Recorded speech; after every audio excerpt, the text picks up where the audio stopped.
Hello everyone, স্বাগত জানাচ্ছি আমার আনাড়ি রান্নার আরও একটি ভিডিওতে।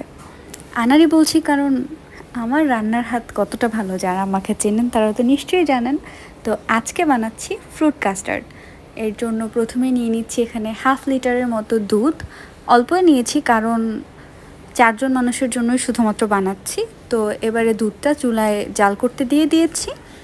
আর কাস্টার্ড বানাচ্ছি তাহলে তো চিনি দিতেই হচ্ছে, তো আমি এখানে 1/2 কাপের মতো চিনি ব্যবহার করেছি। এবারে কাস্টার্ড পাউডারটা গুলে নিচ্ছি। তো এই বাটিতে খানিকটা দুধ আমি আগেই তুলে রেখেছিলাম, এখানে আমি 4 চামচের মতো কাস্টার্ড পাউডার ব্যবহার করছি।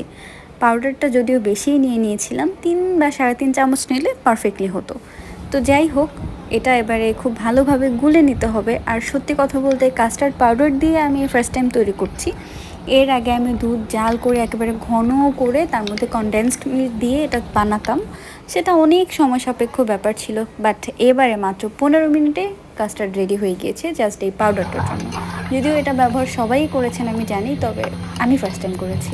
এইবারে কাস্টার্ড পাউডারের যে মিক্সচারটা বানিয়েছি সেটা আস্তে আস্তে করে গরম দুধের মধ্যে ঢালতে হবে এবং সেই সাথে নাড়াচাড়াও করতে হবে যেন মিক্সচারটা দলা পাকিয়ে না যায়। দেখেন, একদম ম্যাজিকের মতো না, জাস্ট 2 মিনিটের মধ্যেই পাতলা তরল দুধটা কেমন ঘন টেক্সচার হয়ে গেল।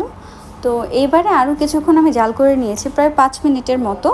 এরকম কনসিস্টেন্সি যখন এসেছে তখন চুলা বন্ধ করে দিয়েছি। আর অফ ক্যামেরাতে ফলগুলো আমি কেটে নিয়েছি। এখানে কলা, আঙুর আর নাশপাতি আছে। আপনারা আপনাদের পছন্দ মতো ফ্রুটস অ্যাড করে নেবেন, তবে আমার কাছে পার্সোনালি মনে হয় যদি এখানে একটু খেজুর ব্যবহার করা যায় তাহলে খেতে এটা বেশি ভালো লাগে।